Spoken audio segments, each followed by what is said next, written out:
방송에서 제공하는 투자 정보는 투자 판단에 대한 조언입니다. 방송에서 제공하는 주식의 가치, 가격 상승 및 가격 하락에 대해서는 방송사에서 보장하지 않습니다.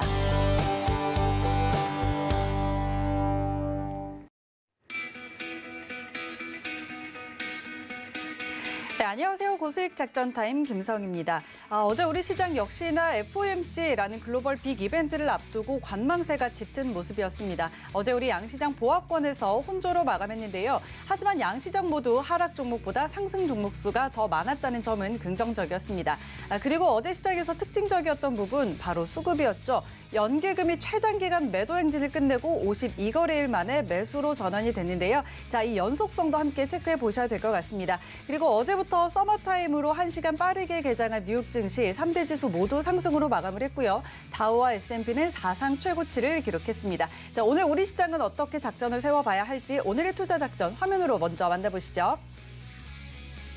네, 오늘의 투자 작전입니다. 먼저 김민수의 작전 키워드 3월 중순 수급 동향과 관련한 작전 함께 세워봅니다.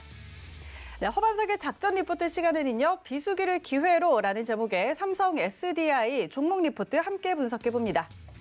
네, 마지막 하치기의 고수익 낚아채기 시간, 기업용 5G 특화망 추진 수혜 기업, 이 종목 오늘 낚아채봅니다.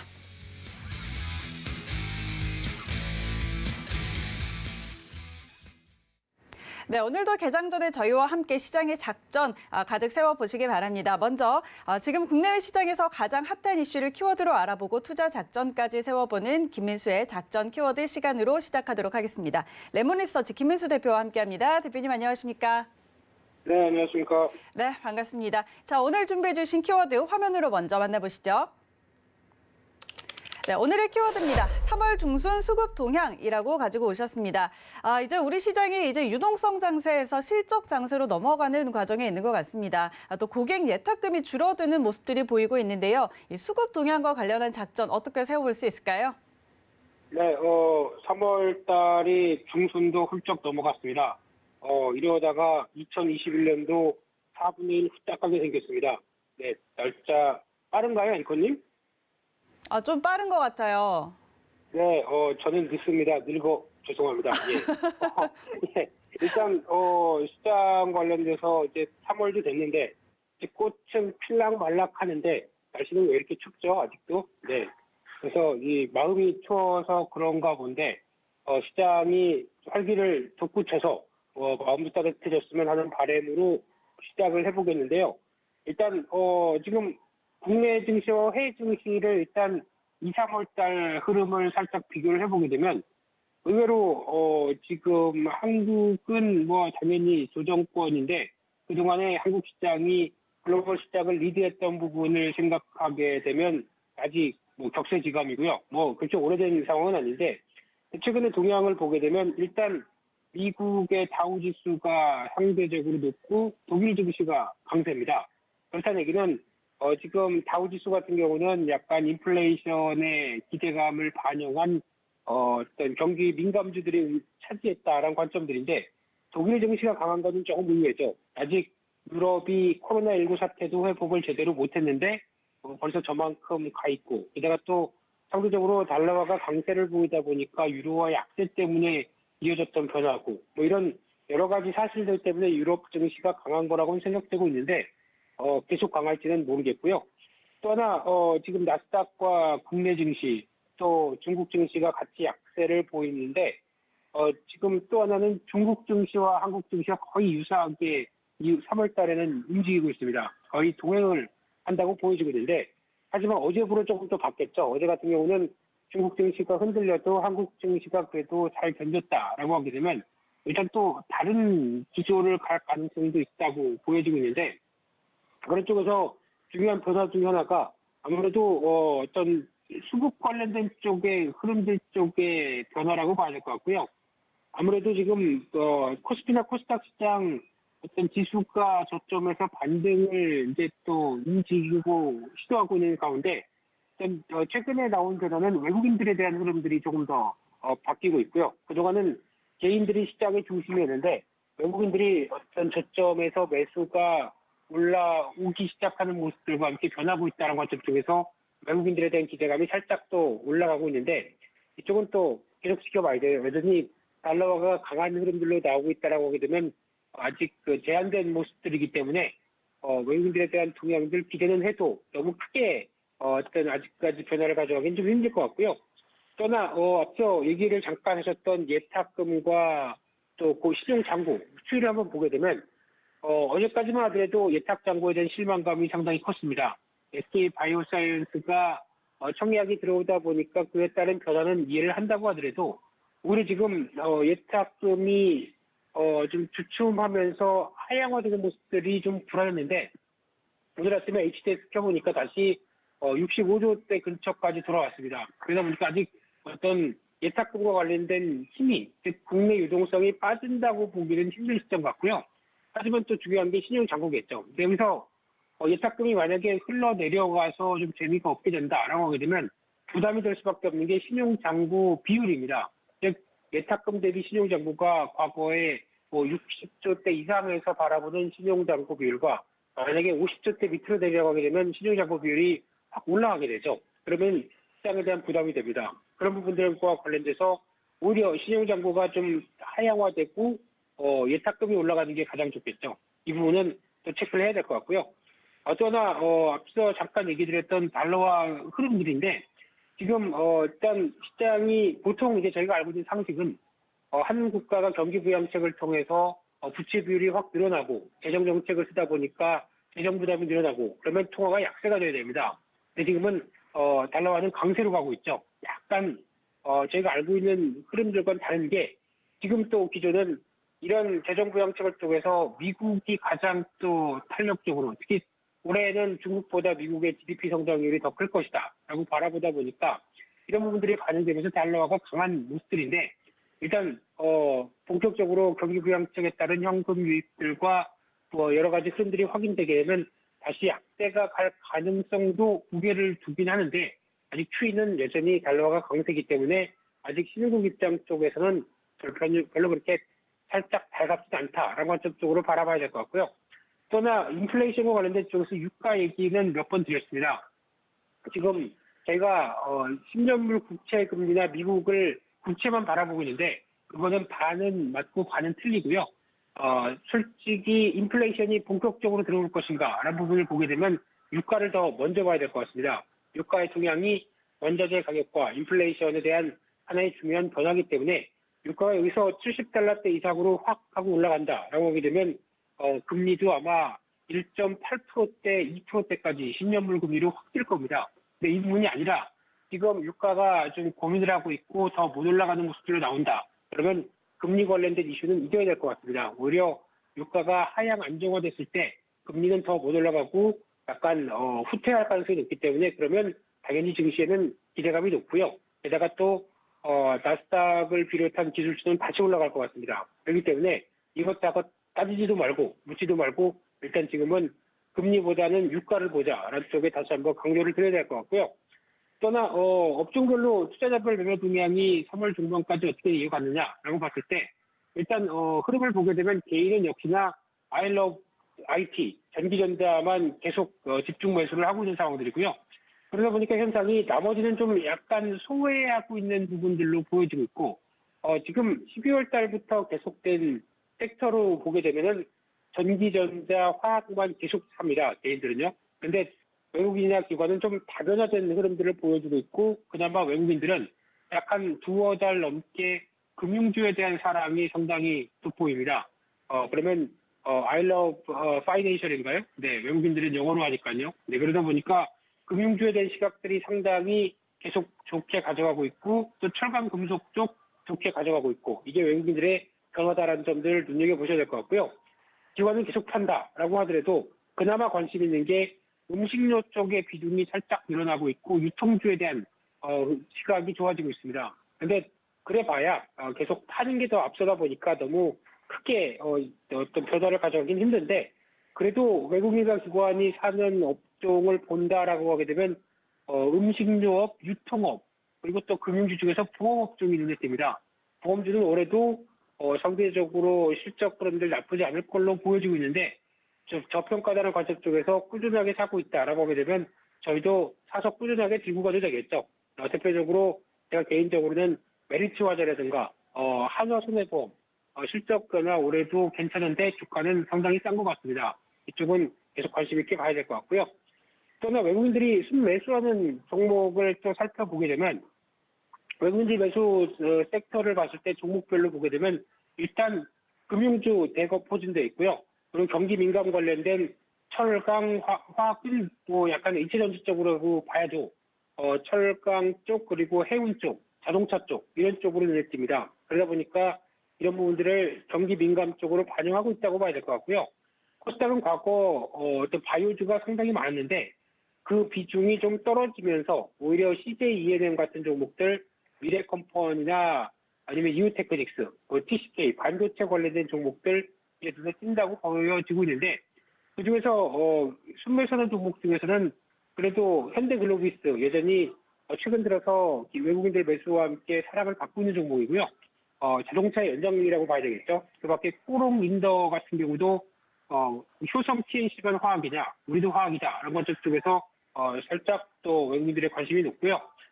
또 이오테크닉스 반도체 쪽 그리고 또 나이스 평가 정보 같은 경우는 또 마이데이터 사업으로 개인 정보가 중요해지는데 외국인들은 주가는 변함이 없어도 꾸준하게 관심을 갖는다는 쪽에서 지켜봐야 될 것 같고요. 또한 기관이 순매수하는 상위 종목들을 살펴보게 되면 기아차는 외국인들과 함께 같이 순매수하는 대표적인 종목이고요. 통신 쪽에서는 외국인은 SK텔레콤, 기관은 KT 이런 쪽으로 이어지되 그래도 지금 기관들은 약간 코로나19가 이후에 나오는 변화를 좀 더 생각하면서 회복되는 종목들에 대해서 좀 더 무게를 맞춥니다. 그러다 보니까 필라홀딩스, 신세계인터, 코스맥스 이런 종목들이 눈에 띄고 있고요. 코스닥은 약간 또 소구장 관련된 쪽과 펄어비스 뉴, YG엔터 이러면은 약간 또 K 컨텐츠 쪽에 대해서 무게를 두고 있죠. 그런 쪽으로 봤을 때 기관 이 상용 종목 중에서 관심 있는 쪽은 신세계인터 같은 경우 계속 꾸준하게 우상향 패턴으로 관심이 높고요. 또 건설주 어제 뜨거웠었죠. 그중에 DLENC라는 종목 관심이 필요할 것 같고요. 그 밖에 기관이 꾸준히 사는 유니셈, 텍스 같은 반도체 장비주 쪽도 관심을 필요로 하는 게 좋겠다. 이렇게 말씀드리겠습니다. 네, 수급 동향과 관련한 작전 세워봤습니다. 일단 뭐 인플레이션과 관련해서는 지금 국채 금리보다는 유가 쪽을 더 살펴보자라는 이야기 해주셨고 외국인과 기관의 매수 상위 종목들 중에 우리가 또 관심 가져볼 만한 종목도 함께 짚어주셨습니다. 자, 그렇다면 오늘의 두 번째 키워드 함께 살펴보도록 하겠습니다. 네, 오늘의 두 번째 키워드입니다. 돌아온 건설주라고 꼽아오셨습니다. 어제 시장 말씀하셨다시피 건설주들이 강했습니다. LH 후폭풍에 변창흠 국토교통부 장관이 사의를 표하면서 이제 이 주택 공급이 좀 민간 주도로 바뀌는 게 아닌가 하는 기대감이 건설주들 위로 올렸는데요. 관련해서 저희는 어떻게 작전 세워볼까요? 네, 앵커님. 네. 건설주 조정받고 이제 막 올라오려고 하는데 살까요? 덜컥? 이렇게 또 올라올 때 또 덜컥 사는 거는 좀 그렇죠. 네. 그럼 앵커님 종목을 언제 사야 될까요? 저는 몰래 잘 사고 있습니다. 네, 알겠습니다. 네. 앵커님 화이팅입니다. 네. 네. 근데 제가 보기에는 건설주 사도 될 것 같습니다. 이 정도 조정받고 이렇게 움직이고 있는 상황 쪽에서는 물론 기대감 반 그리고 또 앞으로 정책 변화 반 생각하게 되면 건설주는 아직 더 사는 게 맞다고 생각드는데 일단 최근에 건설주가 조정을 받았던 대표적인 원인이 금리 상승세입니다. 즉 유동성이 위축되면은 건설주에는 약간 또 부정적이죠. 그러다 보니까 별로 정책도 시원한 게 없고 그러다 보니까 좀 주춤했는데 그래도 경기 민감 섹터의 한 축이다라는 관점과 함께 또 오히려 건설 기계 종목들이 강세를 보였죠. 그런데 왜 마찬가지인 건설주는 왜 이래? 이런 쪽에서 일단 어제 변화가 들어왔다고 봐야 될 것 같고요. 게다가 또 하나 눈여겨볼 수 있는 게 죄송합니다. 정치 얘기를 하는데 목이 메했습니다. 그만큼 울분에 차 있다고 보여지고 있는데요. 답답하죠. 네, 그런데 정치 관련된 얘기를 또 건설주 쪽으로 안 할래 안 할 수가 없는데 또 강하게 얘기하면은 앵커님이 또 제지를 하고 말을 끊을 것 같아서 그냥 살짝만 얘기를 드리게 되면요. 일단 국토교통부 장관 사퇴 당연히 또 조심해야죠. 네, 해야 될 것 같고요. 네, 근데 특히 지금 이렇게 되면은 이제 공공주도의 공급은 말이 또 자제를 해야 될 것 같은데 공공공급에서 예, 민간 공급 쪽으로 이제 바뀌는 유학의 표현하고 있습니다. 네, 이런 쪽으로 가능성이 높아지면서 이 건설사에 대한 수혜는 당연히 민간 공급 쪽에서 수익성이 더 높아지죠. 게다가 이번에 서울시장 후보가 이제 탄생하는데 LH공사 내공사죠. 예, 여기서 사고 친 것들과 함께 지금 분위기를 보게 되면 부동산 정책들 대체 뭐 하면 되느냐. 이쪽에서 민심이 상당히 안 좋죠. 그럴 때게 되면은 당연히 야권 쪽으로 후보가 당선될 가능성이 높은데 야권 후보들은 대부분 이제 공공 쪽이 아니라 민간 주도의 재건축, 재개발에 대해서 특히 우모 시장 같은 경우 우모 전 시장이죠. 이분은 당선되고 10일 안에 모든 거를 풀겠다라는 쪽으로 얘기를 하다 보니까 이런 쪽에 대한 기대감이 높은 게 당연하겠지만은 또 하나 변수가 이번에 서울시장이 임기가 상당히 짧습니다. 그 안에 속도를 내려면은 당선되고 후다닥 해야 되는데 과연 또 정권 눈치 보고 뭐 또 이런 여러 가지 그런들 때문에 이게 가능하겠느냐라는 얘기도 나올 수가 있겠죠. 그래도 지금은 안 그러면 공급을 확대하는 실마리를 풀 수가 없습니다. 그렇기 때문에 아마 빠르게 진행된다라고 무게를 둬야 될 것 같고요. 그런 쪽에서 업황이 기존에 좀 부진했어도 실적은 괜찮다. 그러면 앞으로 수주는 또 꾸준히 증가를 했었는데 여기다 이제 인허가가 확대되는 특히 대표적인 재건축 재개발이 인허가가 확대되는 쪽으로 나온다. 그러면은 건설사의 기대감이 높겠죠. 그런 쪽과 함께 또 해외도 유가가 견조한 상승세를 보였기 때문에 또 플랜트 중심으로 해외 수주 늘어날 수 있겠다. 그러다 보면은 제가 또 인프라 투자 확대 기조죠. 이런 쪽으로 보게 되면 여전히 아직 보여준 것보다 보여줄 게 더 많다라는 관점 쪽에서 건설주를 접근하되 초기에는 대형주가 많이 움직일 겁니다. 그래서 앞서 BLENC라는 종목도 말씀드렸는데 그냥 5대 건설사 편안한 거 아무거나 사시는 것도 좋을 것 같고요. GS건설 상대적으로 선호합니다만 이런 쪽으로 변화가 나올 가능성이 높은 가운데 또 중소형주들도 더 저평가인 종목들이 많죠. 그래서 기존의 금융주를 말씀드려도 더 저평가인 거는 지방은행주가 더 저평가이기 때문에 관심이 필요하다라고 말씀드린 것처럼 이번에도 마찬가지입니다. 또 기조를 타게 되면은 중소형 건설사가 더 부각을 받을 겁니다. 근데 시간이 약간 더 필요하겠죠. 그럼에도 불구하고 지금 동부건설이라든가 한화, 동원개발 이런 회사들 같은 경우는 디벨로퍼의 역할도 충분히 하면서 수익성도 꽤 높은 회사들입니다. 그러다 보니까 기대감을 높여도 되겠다라고 보여지고 있고요. 또 여기서 실망을 하면 안 되는 게 건자재 쪽이죠. 특히 건설이 또 돌아가기 위해서는 대표적으로 처음에는 기초공사가 필요한 파일이 들어갑니다. PHC 파일 같은 동양 파일이 또 전담으로 갖고 있고 삼용시, ENC 이런 회사도 하는데 실적의 변화는 동양 파일이 더 높지 않을까라는 생각이고요. 또 거푸집 관련해서 삼목, 엑스폼, 금강공업이 있는데 개인적으로는 금강공업의 탄력들을 더 기대하고요. 또 시멘트는 아세시멘트, 시멘트 회사들 많죠. 네, 그중에서도 변화가 나올 걸로 보여지고 있는데 철근 쪽도 대한대강 계속 관심 있게 봐야 될 것 같습니다. 네, 건설주에 대한 작전 함께 살펴봤습니다. 일단 업황 개선 초기에는 대형주들이 움직이고 이후에 또 저평가돼 있는 중소형주들에 대한 관심 그리고 건자재 관련주에 대한 관심까지 함께 짚어주셨습니다. 자, 그럼 오늘 시장 대응 작전 함께 세워볼까요? 네, 오늘 미국 시장이 올랐습니다. 네. 기분 좋게 출발을 할 걸로 보여지고 있는데 또 아침에 우와 좋다 싶어서 덜컥 하기에는 약간 또 망설여지죠.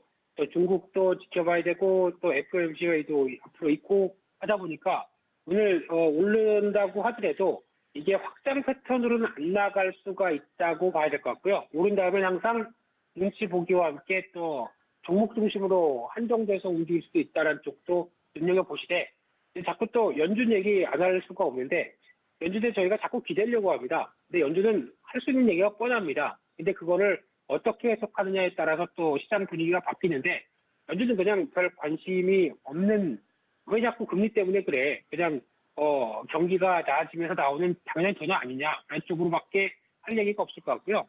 시장에서 지금 얘기하고 있는 SLR 디지털 카메라 디카인가요? 예, SLR은 그쪽은 아니죠. 네, 좀 어려운 얘기로 영어로는 묻지 마시고요. 보완적인 레버리지 비율이라고 얘기하고 있는데 즉 그동안에 은행 관련된 쪽에서 좀 규제를 완화하는 쪽으로 즉 채권을 갖고 있는 교유 비율 쪽을 많이 낮춰줬었는데 이쪽은 이제 좀 규제를 완화를 할 걸로 보여집니다. 그러다 보니까 채권을 그만큼 많이 안 가지고 있어도 되죠. 그러면 수요가 떨어집니다. 그러면 금리를 압박을 할 수가 있겠죠. 이런 쪽에 대해서 변화가 나올 부분들을 그래도 계속 규제 완화를 연장하지 않을까라는 쪽으로 바라보고 있는데 제가 보기에는 안 그럴 것 같고요. 뭐 많이 나눠주는데 뭐 왜 이게 굳이 필요하겠어 이런 쪽으로 나올 것 같고 또 오퍼레이션 트위스트죠.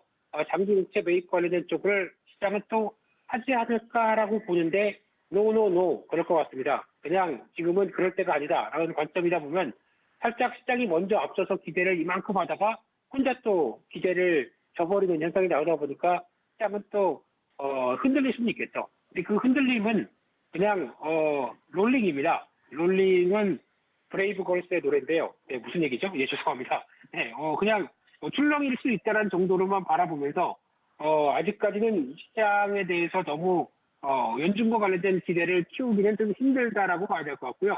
그러다 보니까 여전히 그런 이벤트가 있다 보니까 움직이는 정도로 해석을 하시고 오히려 그때 또 흔들린다. 그러면 어차피 경기는 회복 이쪽에 무게를 두는 흐름이다 보니까 또 주식 비중은 늘리는 게 맞다고 봐야 될 것 같고요.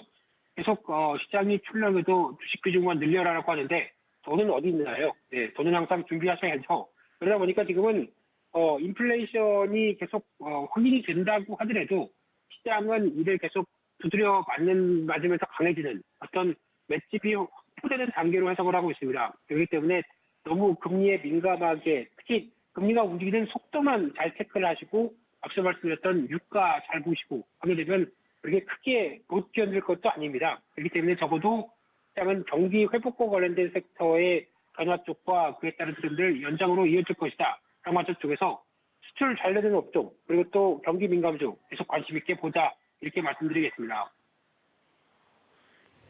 네, 이렇게 오늘 시장 대응 작전까지 함께 세워봤습니다. 민수 대표님 오늘 기분이 좀 좋아 보이시는 것 같습니다.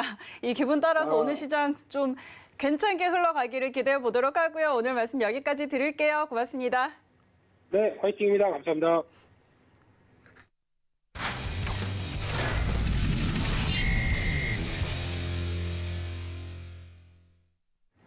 네, 이어서 허반석의 작전 리포트 시간으로 넘어가 보도록 하겠습니다. 이 시각 저희가 증권사 리포트들 하나둘씩 분석해 드리면서 투자에 도움드리고 있는데요. 자, 오늘도 역시 IR 분석이신 허반석 전문위원과 함께합니다. 위원님 안녕하십니까? 네, 안녕하세요. 네, 반갑습니다. 자, 오늘 함께해 주실 리포트 먼저 확인해 보도록 하겠습니다. 네, 오늘의 종목 리포트입니다. 비수기를 기회로라는 제목의 삼성 SDI 종목 리포트 준비해 주셨네요. 자, 이번 주는 이 2차 전지 업종들 위주로 좀 살펴봐 주실 텐데 바로 내용 들어볼게요.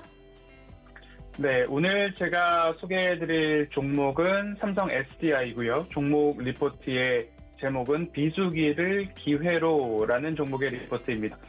하나금융투자에서 올해 3월 10일 지난주에 발간한 리포트입니다. 목표 주가를 일찍이 1월 17일부터 77만 원에서 1월 24일 105만 원으로 상향 조정했습니다. 1월 24일 이후로 지금까지도 목표 주가를 105만 원으로 유지를 해주고 있는 모습인데요. 이 목표 주가는 단숨에 도달할 목표 주가라기보다도 12개월 정도의 장기 투자 관점으로 바라보는 시각이다라고 다시 한번 강조드리고 싶습니다. 이처럼 현 주가와 목표 주가 사이의 괴리율이 클 때에는 꼭 차트상 저위험 구간인가 차트 추세선상 낮은 구간에서 매수 자리인지 매도 자리인지 어느 정도가 적정 매수가가 될지를 차분하게 대응해야 한다라고 이 작전 리포트 시간에 강조드리고 있으니까요. 이 부분 또한 다시 한번 상기하셨으면 좋을 것 같습니다. 2021년도 1분기 프리뷰에 대한 이야기입니다. 1분기 영업이익 전망을 전년 대비 164% 이상 증가한 1,422억 원 이야기를 해주고 있고요. 비수기인 점을 감안했을 때 전 분기 대비 13% 정도 감소할 예상 전망이나 YOY 전년 대비로 보았을 때는 큰 폭으로 성장할 것이다 라고 이해를 하시면 좋을 것 같습니다. 지금 이 큰 폭의 성장세를 어떤 분야에서 한 번씩 증가가 될 수 있는지를 본다면 첫 번째로 전기차 배터리 부문을 빼놓을 수 없을 것 같습니다. 전기차 배터리 부문을 이야기를 할 때에 QOQ 전 분기 대비는 13% 정도 하락할 수 있다, 감소할 수 있다. 다만 YOY 다시 한번 말씀을 드리는데요. 전년 대비 증가율은 64%로 성장세가 뚜렷하다. 오히려 초고 성장을 이루어낼 수 있다라고 보시면 좋을 것 같고요. 이 성장이 언제부터 눈에 띌 수 있느냐? 2분기 흑자 전환을 전망한다 이야기를 하고 있습니다. 이것이 전기차 배터리 부문입니다. 그리고 두 번째로 볼 부분은 소형 전지 부분입니다. 삼성 SDI가 주력으로 시작했을 때 당시에 소형 전지 부분, 전동 공구나 이런 부분에서 이제 시작을 했죠. 소형 전지 부분에서는 QOQ 전 분기 대비 4% 감소할 전망이나 YOY 전년 대비 29% 성장할 수 있다라는 부분입니다. 비수기임에도 불구하고 견조한 실적이 전망된다라는 이야기를 하고 있는데요. 그 근거로 전동 공구에 대한 부분들, 그리고 전기 자전거, ESS 에너지 저장 장치죠. 그리고 EV 전기 자동차 시장으로의 수요처 확대, 그리고 이렇게 다양한 수요차가 확대됐을 때에는 앞으로는 계절 변동성이 조금은 줄어들 수 있다라는 이야기를 해주고 있습니다. 그리고 전자 재료 부분 이야기가 나오고 있는데요. 마찬가지로 QOQ는 감소하고 YOY도 감소해서 전자 재료 매출 부분은 조금 안타까운 모습이지만 세 가지 부문으로 나눠서 말씀을 드렸습니다. 첫 번째는 전기차 배터리 부문, 그리고 두 번째는 소형 전지 부문, 세 번째는 전자 재료 부문 말씀을 드렸는데요. 지금 에너지 부문이죠. 전기차 배터리와 소형 전지가 에너지 부문으로 나눠질 수 있는데요. 삼성 SDI의 분기 보고서나 사업 보고서를 봤을 때 이 에너지 부분의 매출 비중이 80%를 웃돌고 있는 상황이기 때문에 지난해 4분기 기준으로 에너지 부문 매출 비중이 총 매출에서 따지는 비중이 80%를 넘고 있기 때문에 전재료 부문이 YOY, QOQ 모두 다 감소한다고 해서 크게 걱정해야 될 부분은 아닌 것으로 읽혀지고 있습니다. 앞으로 OLED 비중도 수익성 개선된다고 하니까요. 이 부분에서도 어느 정도 커버리지가 되지 않을까라는 생각이 듭니다. 첫 번째 프리뷰를 봤으면 두 번째 이제 21년도 전체에 대한 프리뷰가 되겠습니다.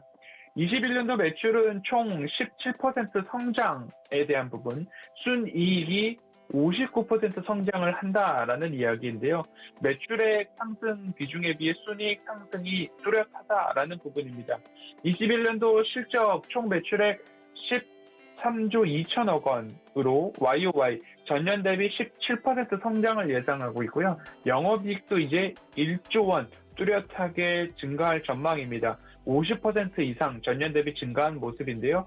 지배 순이익도 9천억 원까지 전년 대비 59% 성장한다라는 것을 보았을 때 영업이익률의 증가세가 단연 눈에 띄게 됩니다.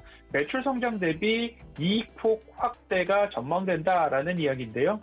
전기차 배터리 부문 그리고 에너지 저장장치 쪽에서의 수익성이 정말 많이 개선되고 있는 모습입니다. 이에 따른 기대감도 있는데요.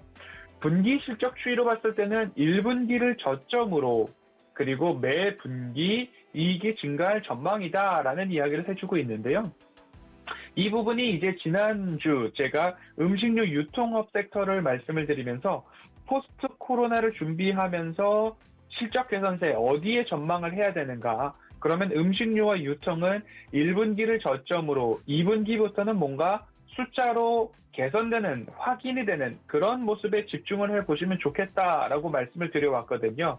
마찬가지로 삼성 SDI도 분기 실적 추이로 봤을 때는 1분기를 저점으로 QOQ 매 분기마다 실적 개선, 실적 상향, 실적 전망세가 뚜렷하다라는 이야기가 나오고 있습니다. 이처럼 포스트 코로나 팬데믹을 이제 3월 저점으로 해서 꾸준한 상승을 이어져 왔고요. 그리고 시총 상위주나 대형주 중심으로 어제장도 마찬가지로 뭔가 지지부진한 상승 종목 수는 많으나 시총 상위주들 중심으로 약보합 상태가 있었기 때문에 지수 또한 지지부진한 보합 상태를 유지했던 것 같습니다. 앞으로 포스트 코로나 어떤 종목을 보아야 하느냐라는 이야기를 하실 때에 꼭 상반기 안에는 1분기는 지지부진한 아직까지 실적 개선세가 또렷하게 나타나지 않은 업종과 기업들이 있을 수 있습니다. 하지만 상반기 안에는 숫자로 이익 턴어라운드가 확인되는 그러한 업종과 기업들을 우선적으로 보셔야 됩니다라는 말씀 한 번 더 강조해서 말씀드리고 싶습니다. 이처럼 변동성 확대가 불가피하다 하지만 중장기적으로 봤을 때는 100만 원 주가 방향성은 확고하다라는 이야기 세 번째 꼭지로 나타나주고 있는데요. 성장주에 꾸준히 제기되고 있는 고밸류에이션 문제가 있습니다. 2, 3년 이후의 실적을 지금으로 가지고 와서 그리고 목표 주가를 산정하는 섹터가 2차 전지, 성장주 섹터가 될 텐데요. 장기금리 상승으로 인해서 주가는 앞으로 변동성 확대가 불가피한 상황이지만 앞으로 보셨을 때의 포스트 코로나 준비할 때와 마찬가지로 핵심 키는 실적입니다. 얼마만큼의 영업이익, 얼마만큼의 순이익을 달성하느냐 그 부분이 모든 기업을 평가하는 잣대가 될 시기가 이제 도래했다라고 보시면 좋을 것 같고요. 현재 실적 추정치 연평균 성장률 20%를 반영했다라는 이야기하고 있습니다. 중대형 전기 시장은 25%를 가정했다라고 하는데요. ESS 에너지 전환 장치에 대한 시장 확대를 반영한 모습으로 볼 수 있습니다. 앞으로 이처럼 강한 수요가 지속되고 신규 증설 또는 신규 공장 건설에 대한 이야기가 꾸준하게 이야기가 나오고 있기 때문에 그러면 결국에 매출 상향, 매출을 이끄는 견인하는 바로 원동력이 될 수 있다라는 말씀드리고 싶습니다. 정답은 실적, 그리고 관건은 수익성이라고 요약해 볼 수 있겠는데요. 단기 리스크가 부각되는 1분기, 2분기 구간 동안에 어떻게 본다면 분할 매수할 수 있는 저가 매력도가 있는 매수 기회로 보자라는 리포트로 읽혀지고 있습니다. 이 리포트는 1분기 그리고 2분기까지도 비수기를 기회로 활용하자라는 이야기가 나오고 있는데요. 어제 장 종료할 때쯤 나온 기사가 있습니다. 폭스바겐 파우치형 배터리 안 쓰고 그렇게 되면 LG 에너지 솔루션과 SK 이노베이션의 직격탄이라는 이야기가 나왔습니다. SDI는 그럼 무방한 것 아니냐? 반사수혜가 있겠죠. 폭스바겐은 향후 각형 배터리에 집중하겠다라는 이야기, 그리고 중국 내 지역은 CATL 배터리를 쓰고 중국 외 지역은 파우치 배터리인 LG화학과 SK이노베이션을 탑재하고 있었는데 앞으로 국내에서 차세대 폭스바겐 플랫폼, 전기차 플랫폼이죠. MPE 플랫폼이라고 차세대 플랫폼을 부르고 있습니다.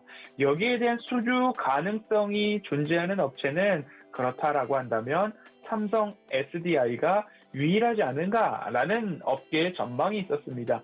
이처럼 이 전기차 배터리 시장 굉장히 유형 변화가 많습니다. 그리고 테슬라에서도 배터리 데이를 지난해 했을 때 꿈의 배터리, 전고차 배터리, 100만 마일 배터리 나오는 것 아니냐라는 이야기가 났을 때 마찬가지로 국내 배터리 3사 주가 조정이 조금 보이는가 싶기도 했습니다. 그렇기 때문에 지형이 변한다 하더라도 왜 선제적으로 공장을 증설하고 신규 공장을 건설하는지 그 부분에 포인트를 맞추고 장기적인 관점으로 좀 바라봐 주시면 좋을 섹터라는 의미로 오늘 삼성 SDI 리포트를 가지고 나왔습니다. 105만 원에 대한 목표 주가는 한 방에 올라가는 것이 아니라 장기적인 12개월 동안의 목표 주가다라는 부분을 다시 한번 상기하셨으면 좋겠고요. 조정기의 2차 전지 투자 전략에 대해서 또 언급해 드려야 될 것 같습니다. 추세적 성장성을 훼손하지 않는 선에서 1차 조정, 지금까지의 조정은 추세적 성장성을 훼손하지 않은 1차 조정이라고 보시면 좋을 것 같고요. 펀더멘털에 영향을 미치지 않는 견조한 업황이 현재 뒷받침되고 있는 상황이기 때문에 앞으로 유럽을 중심으로 전기차 판매 호조, 전기차 시장이 성장할 것이다에 대한 부분은 이견이 없는 상황입니다. 우리나라뿐만 아니라 전 세계가 한 목소리로 가고 있는 시장, 2차 전지 시장, 전기차 시장, 신재생 에너지 시장이라고 누누이 지금까지 이어와 오고 있고요.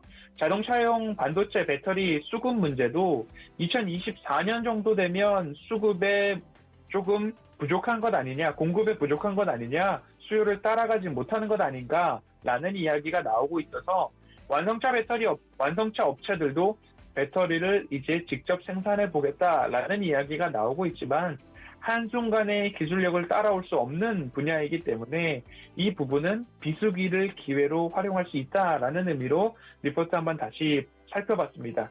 전기차 그리고 에너지 저장 장치 ESS 장기 성장성은 정말로 장기적으로 봤을 때는 투자 전략 유효하다라고 말씀을 드리고 싶고요.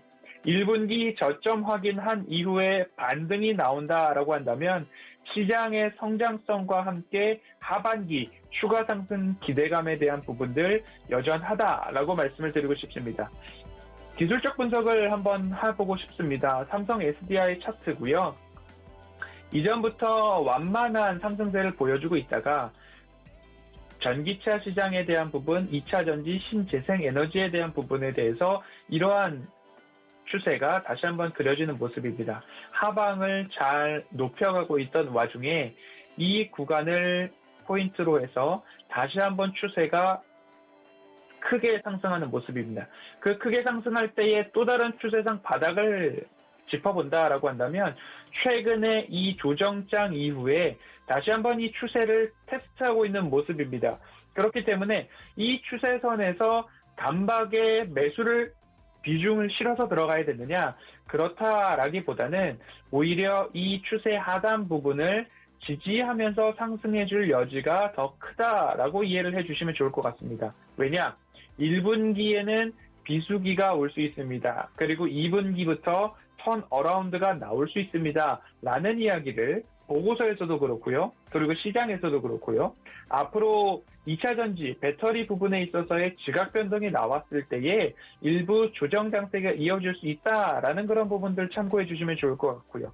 바이든 대통령이 친환경, 신재생을 외치고는 있지만 그래도 미국 내에서 우선적으로 이익을 낼 수 있는 미국 내 공장 증설에 대한 부분들을 강조하고 있다라는 부분도 감안했을 때에 1분기 동안 그리고 2분기 실적 턴 어라운드로 나타날 수 있는 그 부분을 조금 살펴보신다라고 한다면 이 추세가 괜히 만들어진 추세가 아니다라고 말씀을 드리고 싶고요. 깊은 조정이 혹여나 나올 수도 있다라는 그런 이야기들은 일각에서 있지만 그 일각의 이슈는 실적 장세로 해소가 될 수 있을 것 같습니다. 그래서 혹여나 새로운 이 추세를 벗어나서 하방으로 왔을 때에는 오히려 더 강한 매수 타이밍이 나올 수 있다라는 말씀을 드리면서 1분기, 2분기 턴 어라운드를 기다려보는 차분한 대응이 오히려 조금 더 유효한 그러한 2차 전지 섹터 중에 삼성 SDI가 되지 않을까라고 말씀을 드리면서 오늘 살펴본 리포트에 대해서는 서울경제TV 허반석 오픈 채팅방에 오시면 제가 직접 하이라이트한 부분에 대한 보고서 전문 올려드리고 있고요. 그리고 오늘 방송 클립 영상도 함께 올려드리고 있으니까요. 오픈 채팅방 오셔서 2차 전지 시장에 대해서 그리고 제가 방송에서 언급드렸던 종목들에 대해서 함께 나누실 수 있다라고 오늘 작전 리포트 정리해 보도록 하겠습니다. 네, 오늘은 삼성 SDI 이 종목 리포트 함께 분석해봤습니다. 일단 비수기를 기회로 활용해보자라는 내용의 리포트였고 좀 장기적인 관점의 리포트였으니까 함께 참고해보시면 좋겠습니다. 허반석 전문위원 여기서 보내드리도록 할게요. 위원님 고맙습니다. 감사합니다. 네, 이어서 저희는 하체기의 고수익 낚아채기로 넘어가 보도록 하겠습니다. 자, 이 시간은요, 하체기 전문위원과 제가 매일매일 종목을 하나씩 낚아채보는 시간이죠. 하체기 전문위원과 함께 할게요. 위원님 안녕하십니까? 네, 안녕하세요. 하채기 의원입니다. 네, 반갑습니다. 자, 오늘도 한번 낚아채볼 종목들 바로 한번 들어볼까요? 네, 오늘 말씀드릴 종목은 IG 비전, 그다음에 우리네 세면전기가 좀 되겠습니다. IG 비전 같은 경우는 음성통화, 선불카드 유통과 그다음에 기관 통신사의 통신 서비스를 이용해서 회선을 판매하는 좀 업체가 되겠는데, 아틀폰이죠. 지금은 조금 죽어 있는 그런 시장이 되겠는데, 아틀폰 브랜드인 IG 모바일을 좀 운영하고 있고, 그다음에 머큐리라는 회사를 좀 운영하고 있는데, 여기서는 유무선 공익이라든가 그다음에 광 케이블을 좀 제조해서 판매를 좀 하고 있다. 그리고 로트리라는 회사가 있는데 이게 또 종속회사로서 좀 보유를 좀 하고 있는데 화장품 제조 및 유통을 좀 하고 있는데 최근에 이 백신 이제 접종이 되면서 미국 같은 경우는 지금 비행기, 지금 항공 판매권이 지금 증가를 지금 하고 있는 그런 상황이 되거든요. 자, 즉 그 말은 이제 곧 우리가 자유롭게 외부 활동을 할 수 있다라는 그런 심리가 지금 반영이 되고 있는 그런 부분이다 보니까 아무래도 내출을 하게 되면은 우리가 화장품 소비가 늘어나겠죠. 그렇게 해서 화장품 관련주로서 좀 보시면 좋겠다라는 말씀드리도록 하겠습니다. 자, 그 다음에 5G 특화망 도입 기업이 5G 특화망을 도입하는 그런 부분에 있어서 좀 수혜가 될 수 있는 그런 부분인데, 자, 이제는 이제 5G 특화망 같은 경우, 5G망 같은 경우는 도시사들이 많이 할 수 있었던 그런 부분인데, 이제는 기업이 직접 주파수를 좀 할당받아서 기지국을 구축해서 사업할 수 있는 그런 쪽으로 이제 가는 그런 분위기 때문에 만들어지는 그런 상황이기 때문에 그래서 관련된 종목으로서 우리가 좀 보자라는 말씀드리겠고, 자, 우리나라 같은 경우는 강통신 장비인 MSPP 제품하고 그다음에 음성 서비스를 기반으로 한 ADW 장비를 제조를 좀 하고 있다. 그래서 기관통신 사업자에게 지금 판매까지 하고 있는데, 기관 사업자 중에서 주 이제 거래처가 뭐 KT라든가, 그 다음에 SK 그룹, LG U+, 및 그다음에 한국철도시설공단, 동사, 뭐 도로공사, 한전 등이 이제 되겠는데, 지금 보시면 거래처들이 상당히 건전한, 안정적인 회사들하고 좀 거래가 좀 되고 있다. 그만큼 우리가 어떤 제품들을 좀 제조를 해서 판매를 했을 때 자금 회수가 좀 잘 돼야겠죠. 특히 이렇게 코로나 때문에 경제적으로 문제가 됐을 때 우리가 얼마나 또 자금 회수가 빠르게도 되느냐에 따라서도 상당히 영향을 좀 받는 그런 부분인데, 일단은 튼튼한 거래처가 있다라는 거 보시면 될 것 같고, 그다음에 OLED 장비 및 소재 사업을 좀 진행을 좀 하고 있다. 디스플레이 쪽에서 앞으로 OLED 쪽 시장이 계속해서 커가는 그런 부분이 되기 때문에 디스플레이 관련된 종목으로서 우리가 좀 보자라는 말씀드리겠고, 그 다음에 양자 암호 통신 서비스를 좀 하고 있는 그런 부분인데, SK 브로드밴드하고 컨소시엄을 통해서 공공기관이라든가 산업기관, 그 다음에 뭐 의료기관에다가 전기를 좀 공급하고 있다. 그리고 이 양자 암호 시장은 23년까지 해서 글로벌 시장에서 약 한 5억 달러 정도 시장의 규모가 될 것으로 좀 전망하고 있고, 그다음에 국내 최초로 재난망 통신 모뎀 인증을 좀 알려고 하는 그런 부분이기 때문에 재난 관련된 종목으로서 좀 보시면 되겠다라는 말씀드리고, 그다음에 고속철도에 특화된 네트워크 장비 좀 보유를 하고 있는 그런 상황인데, 그러다 보니까는 뭐 남북관계, 북미관계 이게 조금 이루어진다 하면은 우리가 좀 수혜를 볼 수 있는 그런 부분인데, 일단은 북미 쪽에서 좀 이야기가 좀 이루어지고 있는 상황에서 오늘 아침에 기사가 좀 올라왔습니다. 북한 쪽에서 김여정 쪽에서 3년 전 봄날 다시 오기 어려울 것이다라고 이야기가 좀 나왔는데, 올해 이게 또 악재가 또 호재가 될 수 있는 그런 상황도 있습니다. 그래서 주의 깊게 좀 알아보자라는 말씀을 드리겠고, 그 다음에 세명전기 같은 경우는 송대저선로 가설용 및 그 다음에 전철 선로용 구급류, 그 다음에 섬유 직기용 섹션 알분과 그 다음에 자동차 부품을 좀 제조를 좀 하고 있다 보시면 되겠고, 그 다음에 가설용 공급을 제조해서 이거를 한국전력에 공급을 좀 하고 있고요. 전철용 공급류 같은 경우는 한국철도공사 및 지하철 공사에다가 납품하고 있는 상황이고, 그 다음에 섬유 직기용 섹션 알빈과 자동차 부품을 생산해서 섬유 업체 및 자동차 업체에도 좀 공급을 좀 하고 있다. 그다음에 전차선 설비 국산화 개발을 주도를 하면서 초고속 전철 설비 사업에도 좀 참여하고 있는 그런 부분이고, 그다음에 공중 케이블 정비 사업에 5년간 22조 8천억을 투입한다라는 게 이야기가 있었죠. 그래서 케이블 관련된 종목으로서 우리가 보시면 되겠다는 말씀드리고, 그러다 보니까 해저터널 지금 곧 이제 대선이 이제 한 1년도 안 남아있는 그런 상황인데, 그렇게 되면은 여권 쪽에서의 뭐 해저터널 관련된 정책 이야기도 좀 나올 수 있는 그런 부분이기 때문에 정책적으로서 보시면 될 것 같고, 그다음에 현 여권에서 여당 쪽에서 남북 고속철도 추진 특별위원회가 출범을 했었죠.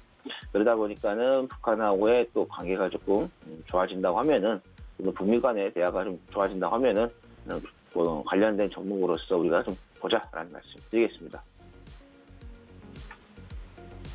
네, 오늘도 이렇게 세 가지 종목 자세하게 설명을 해주셨습니다. 아이즈비전, 우리넷, 세명전기 이렇게 꼽아오셨는데 자, 오늘은 저는 이 아이즈비전 쪽으로 좀 집중을 해보고 싶어요. 개장 후에 제가 어느 가격에서 담아볼 수 있을까요?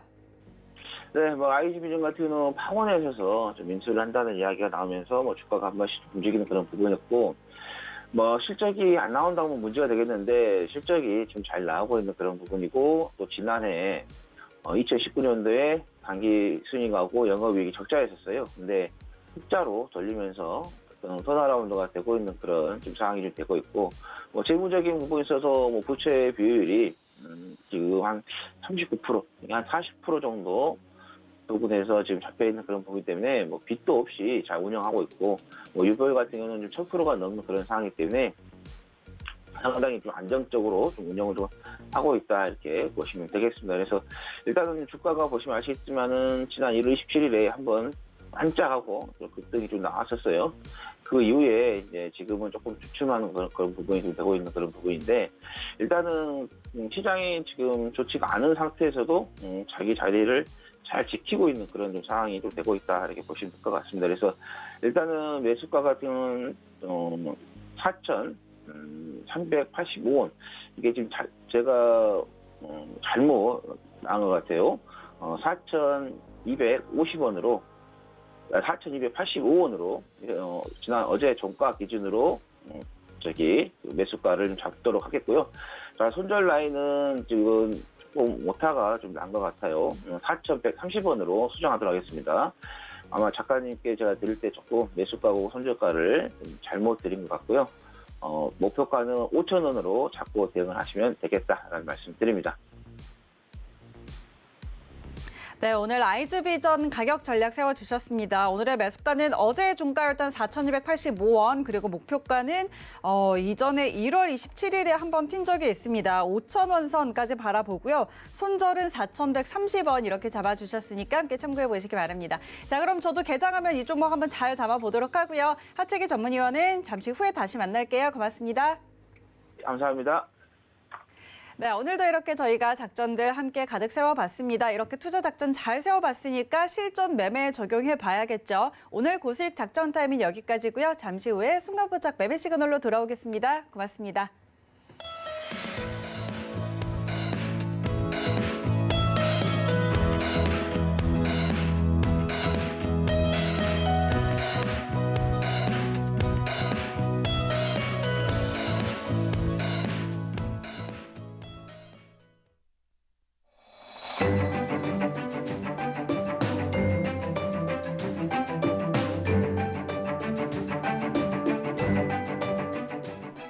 안녕하세요. K웨더 라이프스타일 예보 김단비입니다.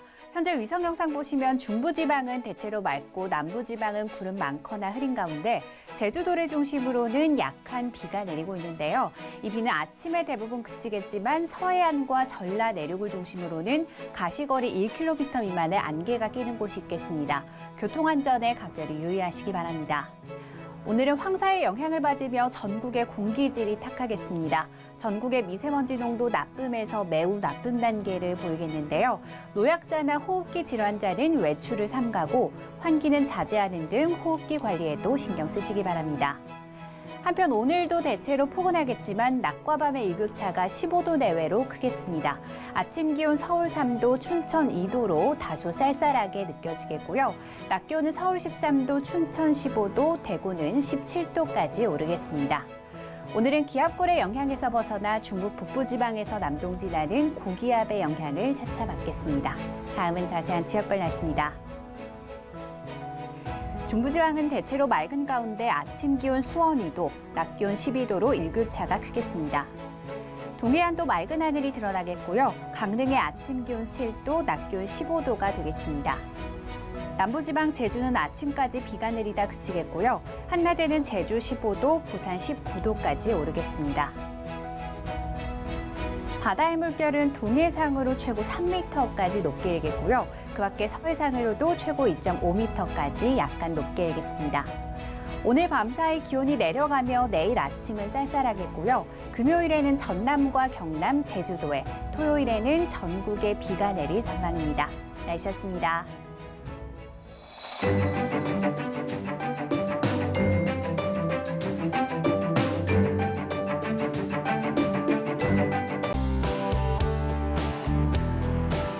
방송에서 제공하는 투자 정보는 투자 판단에 대한 조언입니다. 방송에서 제공하는 주식의 가치, 가격 상승 및 가격 하락에 대해서는 방송사에서 보장하지 않습니다.